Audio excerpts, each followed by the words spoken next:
नमस्कार दोस्तों, मैं डॉक्टर देवांशु गुप्ता। दोस्तों, आज के वीडियो में हम बात करेंगे एक बहुत कॉमन परंतु गंभीर बीमारी जिसे मिर्गी या अंग्रेजी में एपिलेप्सी भी कहा जाता है, इसके इलाज के बारे में।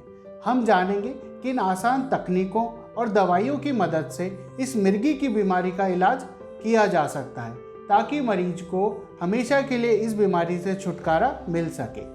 इस पर बात करने के लिए आज हमारे साथ हैं जयपुर की प्रसिद्ध अनुभवी सीनियर न्यूरोलॉजिस्ट डॉक्टर भावना शर्मा मैम।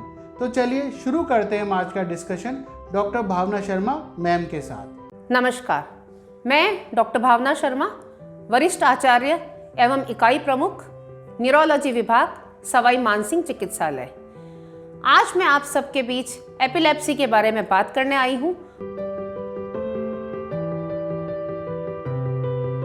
सामान्य जो मिर्गी के रोगी होते हैं जिनमें ट्रीटमेंट अवेलेबल है, इतना खतरा नहीं है, उनका इलाज कराने में हमें कभी कोताही नहीं बरतनी चाहिए। ऐसे पेशेंट को तुरंत डॉक्टरी सलाह लेनी चाहिए, इन्वेस्टिगेट कराना चाहिए। अभी आधुनिक युग में एक्चुअली एंटी एपिलेप्टिक ड्रग्स तो बहुत टाइम 1905 से अवेलेबल होने लग गई हैं। धीरे धीरे वैज्ञानिक खोज, एक्सटेंसिव रिसर्च, इसके आधार पे एंटी कन्वल्सेंट ड्रग्स का स्पेक्ट्रम इतना ज़्यादा बढ़ गया है कि आज की डेट में मैं ये कह सकती हूँ कि मिर्गी के 70 से 80% पेशेंट एक दवा पे पूर्णतः नियंत्रण में आ जाते हैं और अगर 3 से 5 साल अगर वो मेडिसिन लेते हैं तो उनकी एपिलेप्सी बिल्कुल ठीक हो सकती है। और ऐसे पेशेंट्स में दोबारा फ्यूचर में दौरे आए ये कोई ज़रूरी नहीं, वंस इन अ वाइल किसी केस में आ सकते हैं, पर ये पेशेंट क्योर्ड माने जाते हैं।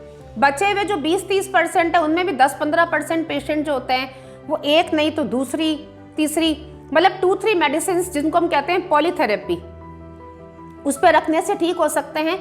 5% पेशेंट्स ऐसे होते हैं जिनके दौरे आप 3-4 मेडिसिन पर रखें तो भी आपको लगता है कि वो ठीक नहीं हुए। ऐसे कॉम्प्लिकेटेड केसेस के लिए भी सर्जरी अवेलेबल है।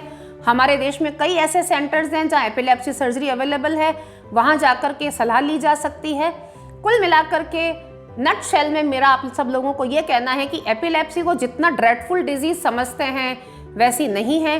अगर आप एप्रोप्रिएट ट्रीटमेंट कराते हैं, टाइमली मैनेजमेंट होता है, तो ऐसे अधिकतर मरीज बिल्कुल ठीक हो सकते हैं।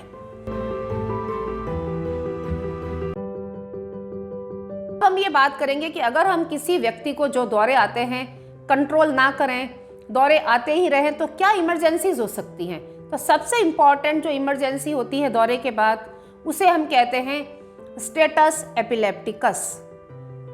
डेफिनेशन स्टेटस एपिलेप्टिकस की यह है कि अगर किसी भी एक व्यक्ति को 5 मिनट से ज़्यादा कंटिन्यूअस दौरा अगर आता है तो उसे हम स्टेटस एपिलेप्टिकस कहते हैं। अगर किसी व्यक्ति को 30 मिनट के अंदर 2 दौरे आते हैं और उन दोनों दौरों के बीच में उसको अगर कॉन्शियसनेस रिगेन नहीं होती है उसे भी हम स्टेटस एपिलेप्टिकस कहते हैं। स्टेटस एपिलेप्टिकस छोटे दौरों में भी हो सकती है जिनको हम आंशिक दौरे कहते हैं। कॉम्प्लेक्स पार्शियल सीजर्स में भी हो सकती है। मायोक्लोनस जो दौरा होता है उसमें भी हो सकती है। एब्सेंस दौरा जो मैंने आपको बताया उसमें भी स्टेटस हो सकता है। परंतु इन सब से भी ऊपर सबसे ज़्यादा खतरनाक प्रकार का जो स्टेटस एपिलेप्टिकस है वो है जनरलाइज्ड टॉनिक क्लॉनिक कन्वर्जेंस या बड़े दौरों का स्टेटस एपिलेप्टिकस, जो अगर कंटिन्यूस चलता रहे तो प्राण घातक होता है। प्राण घातक इसलिए होता है क्योंकि दौरे कोई सामान्य अवस्था नहीं है। अगर किसी व्यक्ति को दौरे आते हैं तो उसकी बॉडी ज़्यादा वर्क करती है, बॉडी के अंदर पूरे मेटाबॉलिक डिस्टर्बेंसेस हो जाते हैं, बॉडी के विभिन्न अंगों के अंदर तरह तरह के विकार हो जाते हैं। आप उसी फेज में आपकी अगर लार अगर फेफड़े में चला जाए तो आप एस्पिरेशन न्यूमोनिया हो सकता है, आपकी पाँवों की वेन्स के अंदर ब्लड क्लॉट हो सकता है जिसे डीवीटी कहते हैं। लंग्स में भी ऐसी चीज़ हो सकती है जिसको हम कहते हैं पल्मोनरी एम्बोलिज्म हो सकता है। आपके कई शरीर के किसी हड्डियों में फ्रैक्चर हो सकता है। इस प्रकार कई तरह के कॉम्प्लिकेशंस ऐसे होते हैं। मेटाबॉलिक डिस्टर्बेंस हो सकता है, मेटाबॉलिक एसिडोसिस हो सकती है। तो ये सब बड़ी ही रिस्की सिचुएशंस होती हैं। इसलिए हम लोगों को चाहिए कि स्टेटस एपिलेप्टिकस को होने से ही रोकें। और अगर स्टेटस एपिलेप्टिकस हो गया है तो उसका मैनेजमेंट काफ़ी ज़्यादा एक्सटेंसिव होता है। ज़रूरत इस बात की है कि ऐसे पेशेंट को तुरंत अस्पताल पहुंचाया जाए, आईसीयू में शिफ्ट किया जाए, उसके इन्वेस्टिगेशंस भेजे जाएं और उसको तुरंत इंजेक्टेबल एंटी कन्वल्सेंट्स पे रखा जाए। तो दोस्तों, आज हमारे साथ ही डॉक्टर भावना शर्मा मैम, जिन्होंने हमें विस्तार से मिर्गी के दौरों के इलाज के बारे में बताया।